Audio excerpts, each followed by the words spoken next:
అందరికీ good morning అండి. నన్ను అడుగుతున్నారు, యాక్చువల్గా ఒక పేషెంట్ వచ్చారు, మేడం మీరు షుగర్ అనేది తినొద్దన్నారు కదా, నేను అందుకే ఎర్లీ మార్నింగ్ హనీ తాగుతున్నాను, కొంతమంది ఏంటంటే షుగర్ తినొద్దన్నారని చెప్పి బెల్లం తింటున్నాను అని చెప్పారు. సో పీసీఓడీలో ఏమవుతుంది అంటే షుగర్ కంటెంట్ ఉన్న ఫుడ్ ఎక్కువ తీసుకోవడం వల్ల ఇన్సులిన్ రెసిస్టెన్స్ అనేది పెరిగి ఎగ్ క్వాలిటీ ఎఫెక్ట్ అవ్వడం, ఎగ్ రిలీజ్ అవ్వకపోవడం జరుగుతుంది.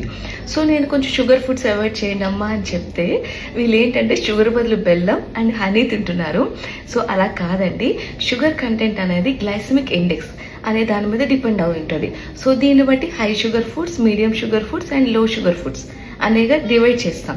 సో ఈ హై షుగర్ ఫుడ్స్ ఏంటంటే ఈ డైరెక్ట్ షుగర్ కంటెంట్ ఉన్నవి ఏవైనా కావచ్చు, ఏదర్ హనీ కావచ్చు, షుగర్ కావచ్చు, బెల్లం కావచ్చు, చెరుకు రసం కావచ్చు, వీటిలో హై షుగర్ కంటెంట్ అనేది ఉంటుంది.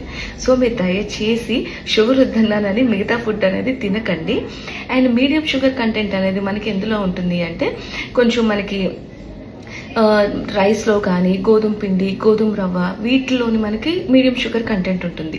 లో షుగర్ కంటెంట్ అనేది మనకి ఏంటి అంటే కొంచెం మీడియం టు లో షుగర్ కంటెంట్ ఏంటంటే మిల్లెట్స్లో ఉంటుంది, అంటే జొన్న రొట్టె, రాగి జావ, వీటిలో ఉంటుంది.